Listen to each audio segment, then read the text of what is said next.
Okay, so today we're continuing in this section of using linear partial fractions with our integration.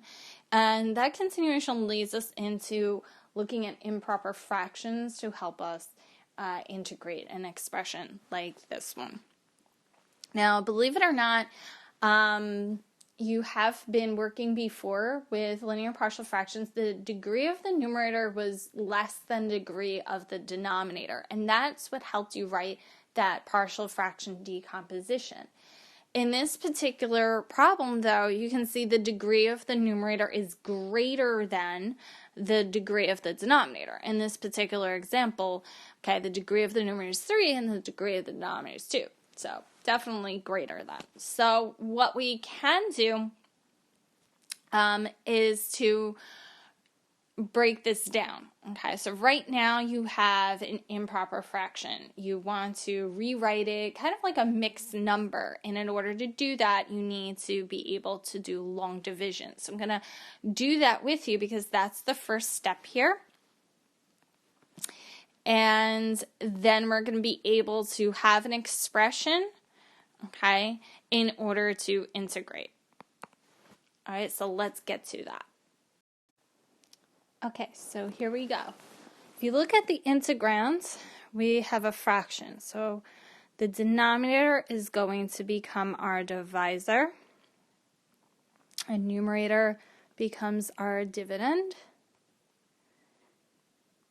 And we start to divide. So when we have to do it with polynomials, you look at the first term, as long as it is in a descending order of terms, the first term of your dividend and the first term of your divisor. And you think, well, what times, in this particular case, x squared is going to give us 2x cubed, and you write it above. So 2x times x squared is going to give us 2x cubed. Okay, now you're not only going to multiply it to the first term, you have to multiply whatever you start writing as your quotient, okay, to your whole divisor. Okay, so not just 2x times x squared, but 2x times x squared and the negative 2x and the negative 3.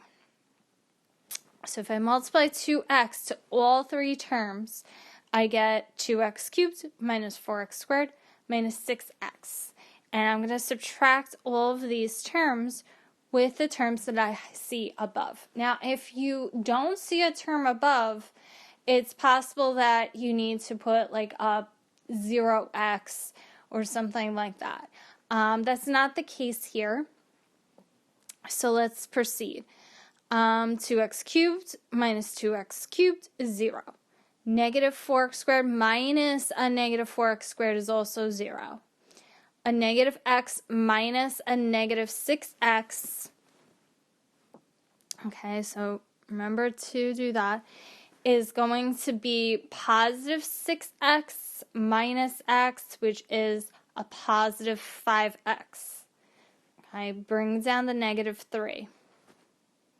So now when you look at this, okay, you can start to do the long division again, except if you take a look at the first term of your divisor and the first term of your dividend, you have a little bit of an issue. Once this number, okay, is a higher degree than this one, we cannot do any more division, okay? So far our answer is just 2x, okay? But it's not the only part of our answer, okay? You have to take your remainder, okay, not write r for remainder, but write it as a fraction, okay? And if you write like 1.5, that's the same as 1 and 1/2. So you always add that fraction, okay, to complete your quotient.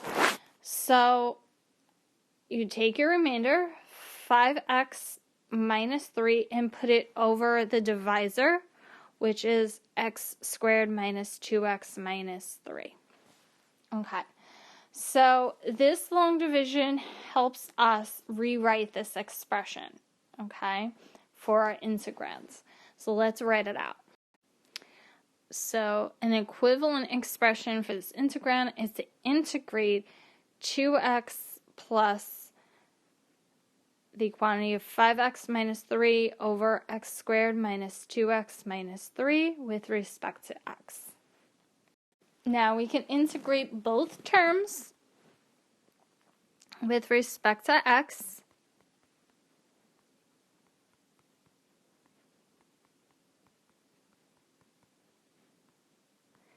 Okay, and for the first one, nice and easy.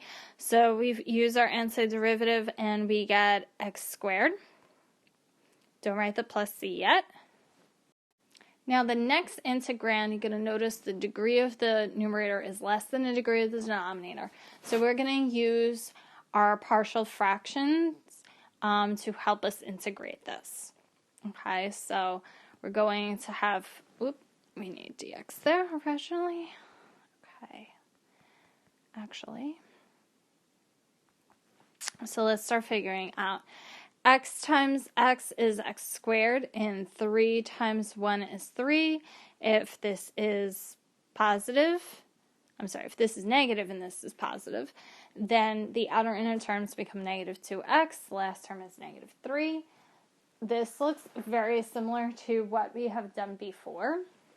Okay, it was a previous example problem, so if you make this a and b, and you try to solve this, 5x minus 3 is a times x plus 1, and b times x minus 3. Okay, I did it in a different order, I believe, but I'm not sure. Let's check it out. So we end up with let's say if we use 3 for x, 4a is 15 minus 3, so that's 12. A was 3. Let's erase that and write 3.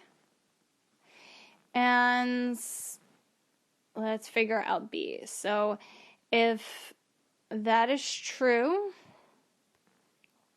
let's find b. So if we make x negative 1, then negative 4b would be negative 8. So a would be 2. This seems familiar. I think I had the fractions in a different order, but remember addition's commutative.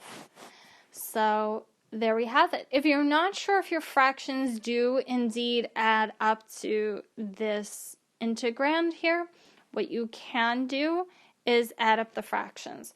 So if I make a common denominator of x squared minus 2x minus 3, then I have 3x plus 3 in my numerator plus 2x minus 6 in my numerator. 3x and 2x is 5x, and 3 and a negative 6 is a negative 3. So this makes sense. These are my two fractions. Okay, so I didn't do a lot of the work, okay, to find the partial fraction decomposition, but that's just to show you, once you know how to do it and you're able to figure it out, then just write the answers, okay? You don't have to go through a formal step. Now, if you still need that formal step and procedure to find your fractions, okay, I did do this before a few lessons ago, so check out the video to see how I actually got the 3 over the quantity x minus 3 and 2 over the quantity of x plus 1. Okay, so hopefully that's all clear, and now we're able to finish our partial fraction decomposition. So we went over, you can use the u substitution, and I'm missing something here. Sorry. I could pull out the 3 from the integrand, and like I said, you can use the u substitution. You're going to get a final answer for the second term as 3 ln absolute value of x minus 3. Let's pull out the 2. And if you use u substitution, in the end, you're going to have, for a third term, 2 ln absolute value of x plus 1. Don't forget the last term that's absolutely needed and necessary with every indefinite integral. the plus c. Okay, and there you have it. This is one way to write our answer. Again, you can combine the logarithm part if you would like, but you don't need to. So this is how you would integrate a problem like this. Obviously, it did involve the long division, and it did use a polynomial, in this case 2x, and a proper fraction, which was, in this case, the same one from the other lesson, 5x minus 3 over x squared minus 2x minus 3. So hopefully that's okay. Let me know if you have any questions. Good luck.